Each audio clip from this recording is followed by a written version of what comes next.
प्रथम स्कंद अष्टादश अध्याय श्री सुक्तवाच कहती सुत शुद्ध चेता शुण सकल ब्रह्मवेता द्रोण कुमर सराघाते प्राण बंचिला गर्भगते गोविंद अनुग्रह भावे बंचिला जननीर गर्भे ब्राह्मण कोपे साप देला तक्षक दंशु जे बोइला तेणु तक्षक ताकू बळे देहे दंशिला गंगा जले मरण जाणी महीपति हृदय चिंतिला श्रीपति कृष्ण महिमा परिवाणी व्यासनंदन मुखु शुणी गंगारे छाड़ी निज प्राण गोविंदे पशिला तक्षण नर गुण गाथा पंथी आदि हृदय रे चिंती नर कथा मृत तुंडे कही रोमांच जार पिंडे सदा काले जे ताहा चिंती मरणे किबा तांको भ्रांति से राजा जेते दिन थिला संसारे कଳି न पशिला नंद नंदन जेते बेले तनु छाड़िला मोहि तले तक्षणे अधर्म पुरुष संसारे होइला प्रवेश से राजा ताकू स्थान देई सारंग प्राय सरदायी कुशल कर्म जे करती से फल एधे भुंजती तर कर्म न लागई जे शुभ कर्मे नित्य थाई जे कଳି जुग भयंकर स्वभावे सुधीर गभीर निरते अप्रमित देई सिंहर प्राय भ्रमई ए प्रमर प्राय बल मध्य से कଳି विहरे आनंदे एपरि किथ गुणगाथा कहे निरते कृष्ण कथा भावे कहली तुम्भ आगे जेणु पुछिल अनुरागे नर जेते गुणगाथा ए साधु जन मध्य कथा जार महिमा शुद्ध चित्ते कही बंचती साधु जुते नित्य जे तार पाद चिंती निश्चय गोविंदे से पसंती तो वचन कर्णे शुणी सोनक आदि विप्रमणि आनंदे उठी सर्वजन कर प्रसारी अन्योन्यम तकु करती कल्याण भसुत सावधाने शुणम सोनक वाचम निर्मल जस गुण देई चिरजीवित हुआ तुई आंबे जे नर देह बोई तोर निकटे सुखे रही नमीय कथा मान तोर बदनु कलुपानम परिवंचिबु दिना केते सुध विवेक ज्ञान मते ए यज्ञ कर्म आंभचित वेद वचने मोहगतम ए यज्ञ धूमे धूमाकूल आंभर आत्मदीन बल किलु यज्ञ बाटे रही पुथिकी जेते श्रम पाई तुझे आंभर श्रम जानी कृष्णर कथा मृतवाणी मान कराई स्तुति मार्गे आंभ जीवन रख एवे हरिभक्त जन संगे जे प्राणी बंचे नाना रंगे साधु संगे स्वर्ग मुख्य के तुल्य करिब प्रत्यक्ष एणु जे करे साधु संग से तरे भव तरंग प्राणी जीवने आशा जेते अधिक किबा ए जगते नर रस कथा जेते ताहा विश्वासी दृढ़ चिते केवंत जानिब ताहार जे कर्णे जीवा सुख घर जहा गुण रे अंत नाही स्वभावे निर्गुण बोलाई भव विरंची जार अंते प्रमाणी न पारे जगते एणु भक्त प्राणी कर भावुक मध्ये तुम्भे बर महत प्राणिक शरण जार भय चरण कृष्ण उदार चरित विशुधर से आंभचित लभिला मधुकर प्राय मुनि कहतु सदये कह गोविंद गुण गाथा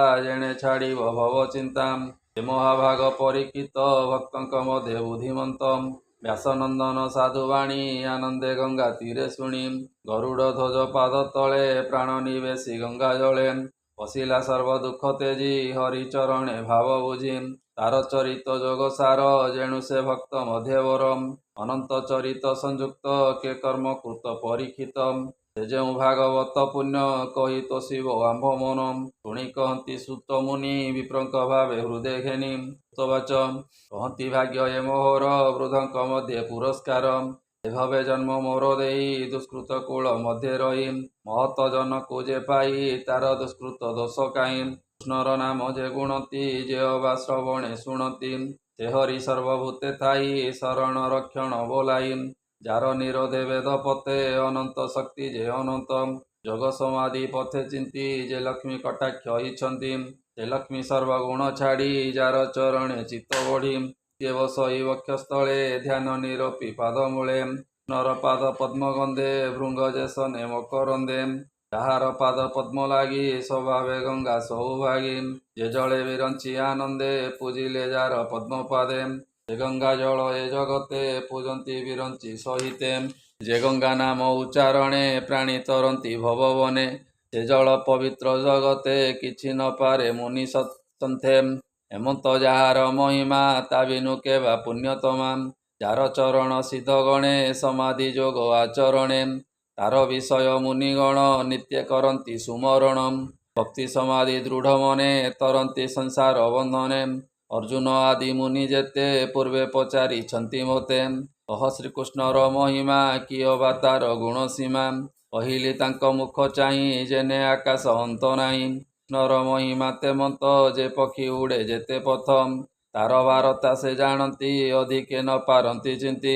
ଏଣୁ ପଣ୍ଡିତ ଜନ ଯେତେ ଜ୍ଞାନ ବିଚାରି ଏ ଜଗତେ। କୃଷ୍ଣର ମହିମା ବିଚାରି ସହସ୍ର ଜନ୍ମେ କେବା ପାରି। ଏବେ ଓ ଶୁଣ ବିପ୍ରଜନେ ହରିଚରିତ ସାବଧାନେ।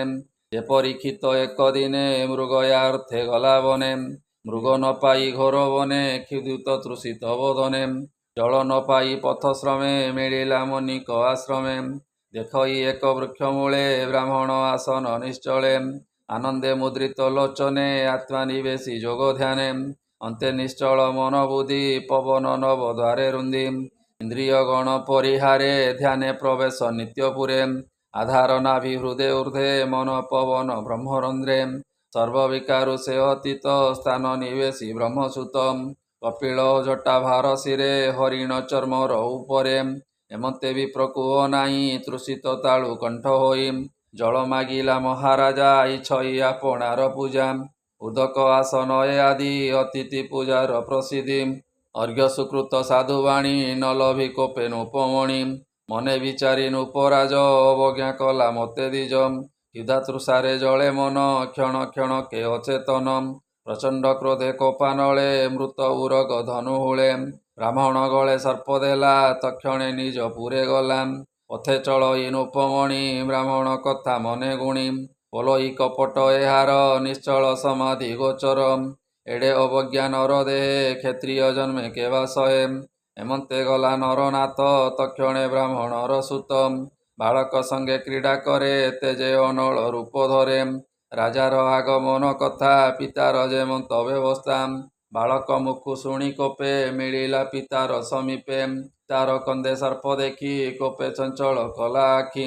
ସଂସାର ଧର୍ମ ଯେ ପାଳକ ଦେଖି ତାହାର ଅବିବେକ। ଧନର ପ୍ରାୟ ଚେଷ୍ଟା କଲା ହେଳେ ବିପ୍ରଙ୍କୁ ଲଙ୍ଘିଲା। ବ୍ରାହ୍ମଣେ ଛନ୍ତି ଯାକୁ ବରି ସକଳ ଯାଗ ଆଦି କରି। ଶ୍ୱାନର ପ୍ରାୟ ଦୂରେ ଥାନ୍ତି ସେ ଭାଣ୍ଡ ଭୋଜନ କରନ୍ତି। ବ୍ରାହ୍ମଣେ କ୍ଷତ୍ରିୟଙ୍କୁ ବରି ଯଜ୍ଞରେ ଦ୍ୱାରପାଳ କରି। ଉତ୍ପଥଗାମୀ ଦଣ୍ଡ ଅର୍ଥେ ଯେ ବିଷ୍ଣୁ ଜାତ ଏ ଜଗତେ। ସେ ଯେଣୁ ନିଜ ପୁରେ ଗଲା ତେଣୁ ଏ ଅବଜ୍ଞା ହୋଇଲା। ଏ ପ୍ରାଣୀ ସଂସାରେ ରହିଲେ ଧର୍ମ ନଥିବ ଏଥି ବୋଲେ। ଦେଖ ମୋହର ବିପ୍ରପଣ କରିବି ଏଥିର କାରଣ। ଏମନ୍ତେ ବାଳକ ଯେ କହି ରଙ୍ଗ ନୟନେ ରୋଷ ବହି। କୌଶିକି ଜଳେ ହସ୍ତ ଭରି ମାର୍ଜନା ଆଚମନ ସାରି। ରାଜା ଉଦ୍ଦେଶ୍ୟ କରି ମନେ ବଜ୍ର ପ୍ରହାରଣ ବଚନେ। ଅଧର୍ମ ସମ୍ପଦ ବିଚାର ନ୍ୟାୟ କଲା ଯେ ପାମର। ଆଜୁ ଶପଥ ଦିନ ଶେଷେ ତକ୍ଷକ ଆସି ମହାରୋଷେ। ତାର ଶରୀରେ ବେଗେ ଖାଉ ଏ ପାପୀ ଜଗତେ ନଥାଉ।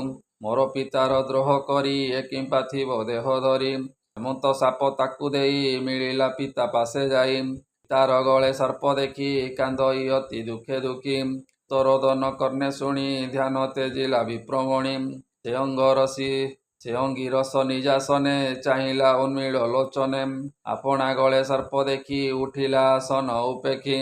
ଗଳାରୁ ସର୍ପକୁ ପକାଇ ପୁଛଇ ପୁତ୍ର ମୁଖ ଚାହିଁ। ହେ ପୁତ୍ର କାନ୍ଦୁ କିସ ଅର୍ଥେ କେ ପ୍ରାଣୀ ଶୋକ ଦେଲା ତୋତେ। ପିତା ବଚନ ଶୁଣି ବଳା ସଂକ୍ଷେପୀ ସମସ୍ତ କହିଲା। ସୁତ ବଚନ ଶୁଣି କର୍ଣ୍ଣେ କୋପ ବସିଲା ପିତା ମନେ। ପୁତ୍ରକୁ ଚାହିଁ କୋପ ଭରେ କହଇ ନିଷ୍ଠୁର ଉତ୍ତରେ। ଅଳପ ଅପରାଧେ ତୁହି ଦୁର୍ବୁଦ୍ଧି ହୋଇଲୁ କିମ୍ପାଇ। ଏ ଯାହାର ଭୁଜ ଆଶ୍ରେ କରି ଧନ ସମ୍ପଦ ସୁଖ ସ୍ଥିରି। ଯାହାର ଭୁଜ ଆଶ୍ରେ କରି ଧନ ସମ୍ପଦ ସୁଖ ସିରି। ପ୍ରଜାଏ ସୁଖ ଯେ ଭୁଞ୍ଜନ୍ତି କେ ଅଛି ତାର ଦ୍ରୋହ ଚିନ୍ତି। ବିଷ୍ଣୁର ଅଂଶେ ନରପତି ଜନମି ମେଦିନୀ ପାଳନ୍ତି। ଏବେ ରାଜାର ଅନ୍ତେ ମୋଇ ଚୌର୍ଯ୍ୟ ବଳେ ଦର୍ପ ବହି। ଧନ ହରିବେ ଅନ୍ୟ ଅନ୍ୟ ପ୍ରଜା ପଶିବେ ଘୋର ବନେ। ଧର୍ମ ଛାଡ଼ିବ ଚାରିପାଦେ ଯେବେ ଲିହିଲା ଅଛି ଦେବେ ଦେ। ଏ ଧର୍ମ ତେଜି ଦୂରାନ୍ତରେ ପଶିବେ ଅଧର୍ମ ଭାବରେ। କେହୁ ବର୍ତ୍ତିବେ ଅର୍ଥ କାମେ ବର୍ତ୍ତିବେ ଶ୍ୱାନ କପି ଧର୍ମେ। ଯେ ଧର୍ମ ପାଳେ କରି ସ୍ଥିତି ସୁକୃତବନ୍ତ ଚକ୍ରବର୍ତ୍ତୀ। କଲା ଯେ ତିନି ଅଶ୍ୱମେଧି ଆଗମ ନିଗମ ପ୍ରସିଦ୍ଧି। କ୍ଷୁଧା ତୃଷାରେ ବୁଲି ବନେ ମିଳିଲା ମୋହର ଆଶ୍ରମେ। ତାହାକୁ ଆସ୍ଥା ତୁ ନ କଲୁ ବିଶେଷେ ଘୋର ସାପ ଦେଲୁ।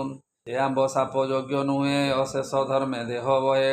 ପାପ ଭୃତ୍ୟଙ୍କୁ ଯେ ବଳେ ଦ୍ରୋହ ଚିନ୍ତନ୍ତି ଅବହେଳେ। ଅଳପ ଦୋଷେ ତୁ ବାଳକ ମୋହର ମନେ ଦେଲୁ ଶୋକ।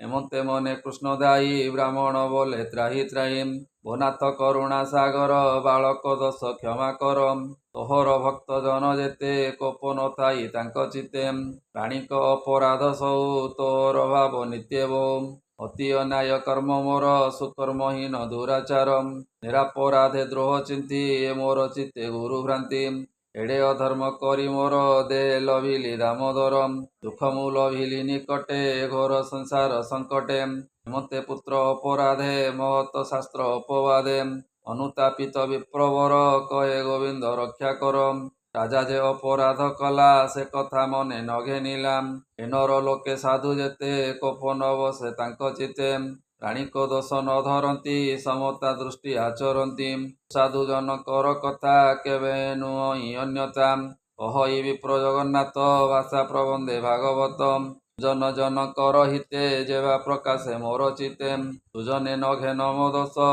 ମୁଁ ତୁମ୍ବ ଦାସଙ୍କର ଦାସ ଶ୍ରୀମଦ ଭାଗବତେ ମହାପୁରାଣେ परमहंस्यां संहितायां वैयासिक्यां प्रथमस्कन्धे परीक्षित ब्रह्मशापलवने नाम अष्टादशोऽध्यायः बोलानन्दे गवार हरि हरि बोल।